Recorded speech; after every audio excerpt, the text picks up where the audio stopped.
Well, greetings. Welcome to Enduring Journey to Bliss. My name is Deanne, and today I wanted to show how to get a store-bought basil plant and propagate it so that you can have continual basil to use in your kitchen throughout the colder winter months. So I have my little cotton swab, I have my isopropyl alcohol. I will give this a little squirt. And I will wipe off my little whisker shears, clippers that I use on my indoor plants. And we will go ahead and get started on the process. So I do have a little jar that I'll be putting my cuts into, just a little small Kerr Mason type jar. I already had some water in my distilled jug. It's not distilled water, it's water from my tap that I add API stress coat to, and that gets rid of the chlorine and excess chemicals that are in tap water. So I'll just put that much in for now. I use that in my fish aquariums as well. So again, I've already done it, but you always want to clean your clippers. So I purchased this probably a week and a half ago, and it ran out of water a couple times, and as you can see, I've got some crispy leaves here because of that. And that's okay. Plants are very forgiving, to be quite honest. But we're going to go ahead and we're going to come down to a leaf node. And if you look at this one right here that I'm getting ready to make the cut on, right here, there's a new leaf growing right near my clippers. Maybe I'll make that big. Hold on. Let's see if I can make that look bigger for you. So right here, there's new leaf growth, and so I'm going to cut right above the... Actually, I don't want to cut that one. I apologize. I want to come down to this one down here. And that one's not in there. So right here, once I cut it, hopefully you'll see it. I'll make my cut. And what I'll do at this point is I will take off this leaf, and I'll take off just a couple of these leaves. I'll cut these down a little bit smaller.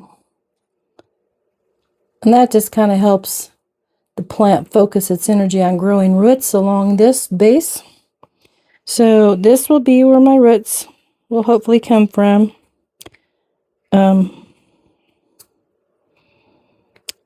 They will grow roots all along here, to be quite honest. But I'll go ahead and I'll set this in my little water container.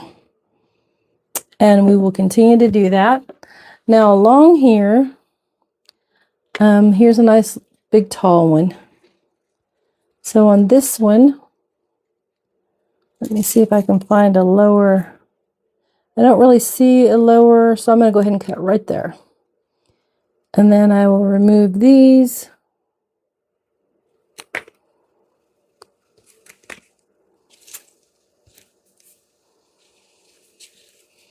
Because those will just rot in the water anyway. I will cut these down so there's not as much transpiration, I believe is the term, of moisture loss through the air, through the leaves as they're transitioning. So there we have a nice stem. And where I just cut that, let me see if I can get that in here for you. Where I just cut that one in particular, you can see it has two that are already forming on either side. This one and this one. Right in the middle here is my cut.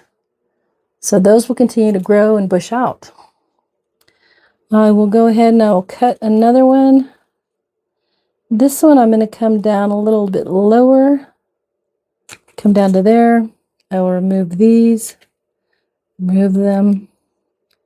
And all these that I'm cutting, I can take in my kitchen and give them a quick wash and use them in my lunch a little bit later.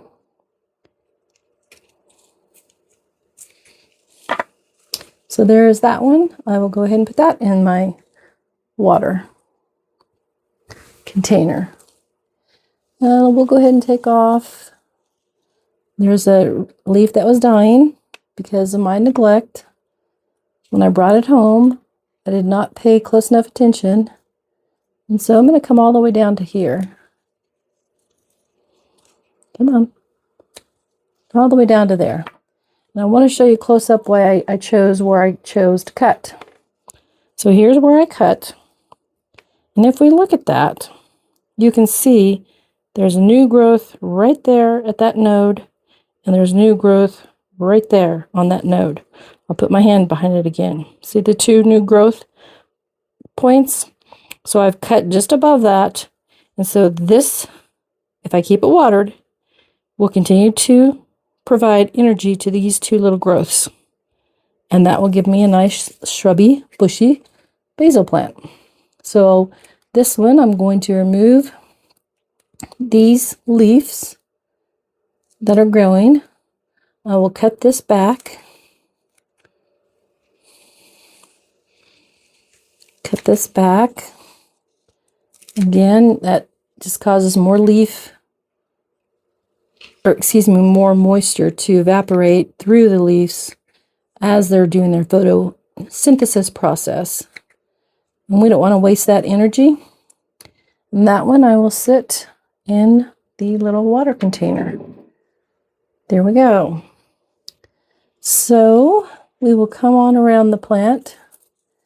This one, I will go ahead and I will cut that off just because it's not looking healthy. I don't like the look of it. That will go in the trash.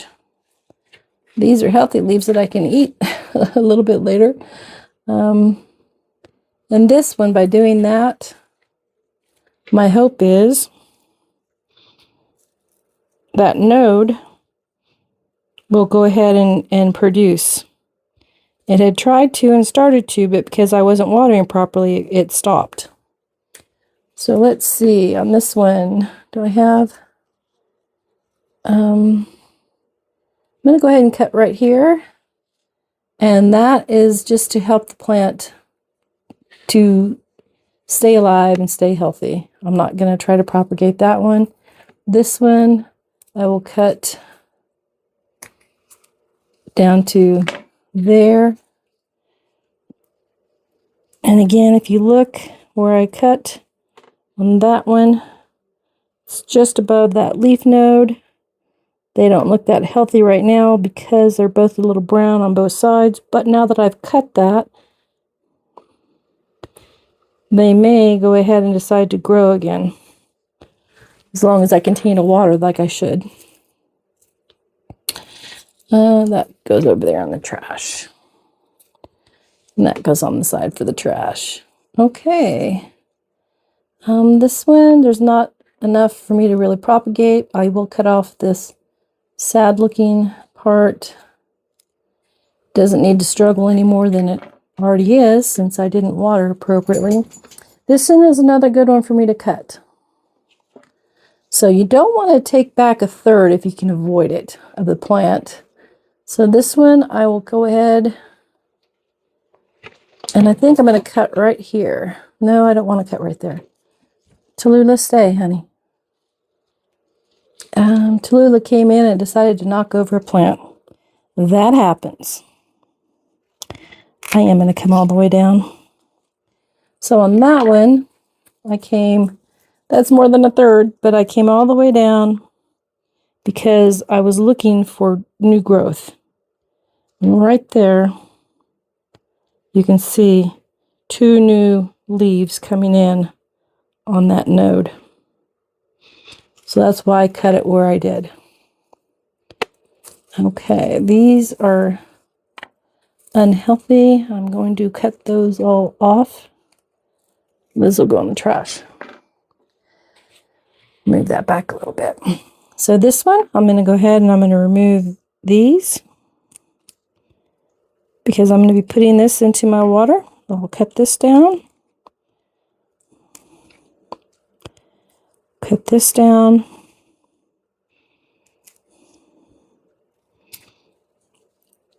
And I will go ahead and trim these too. They're pretty good sized. Lula, come here, honey. Lula, come on. Come right here, sweetheart.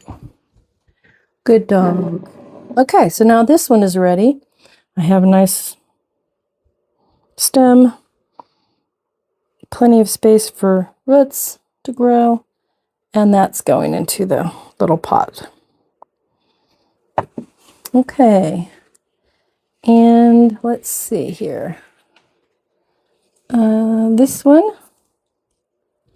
I'm not sure if that, yes, it does. So I'm going to cut all the way down to there.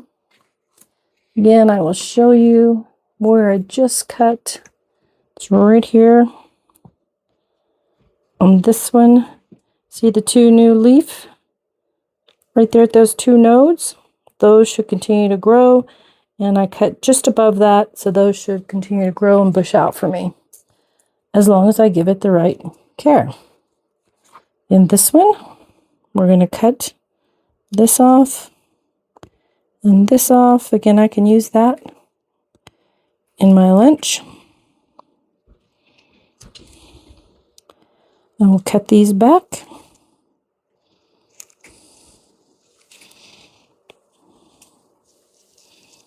We'll cut this one too. There. Again, this is now ready for me to go and put in my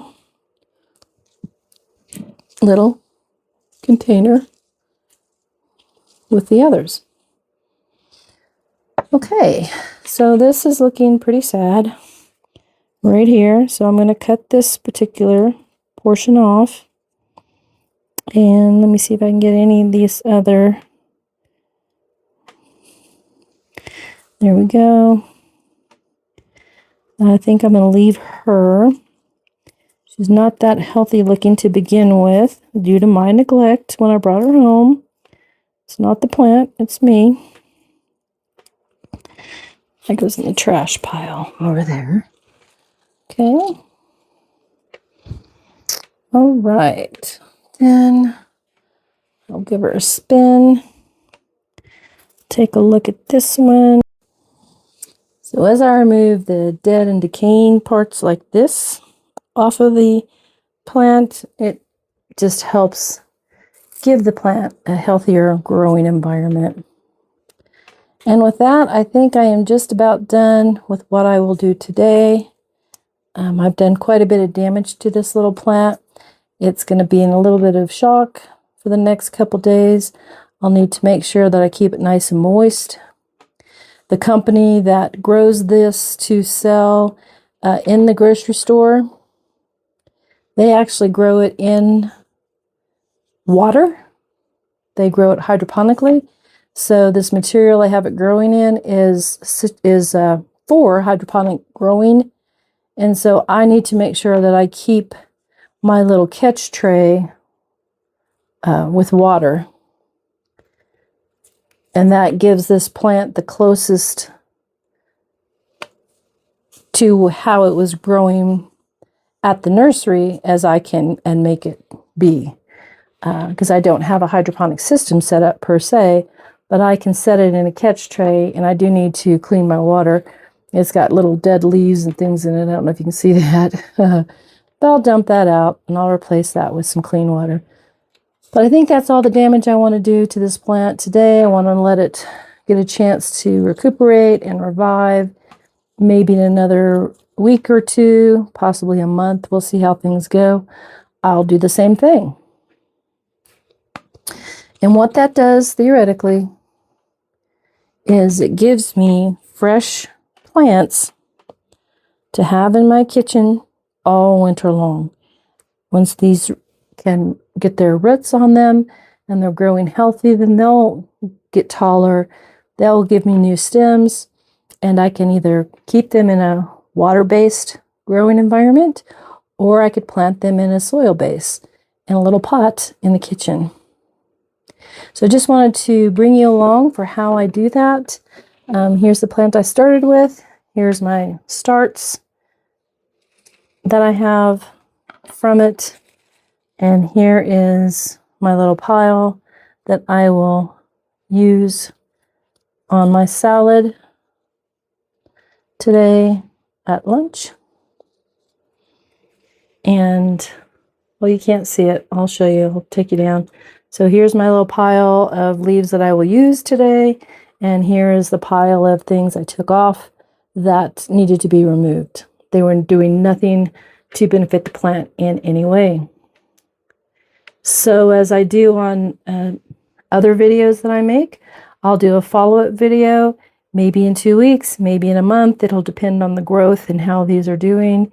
But I will provide a follow-up so that you can see how these are continuing to grow in my care.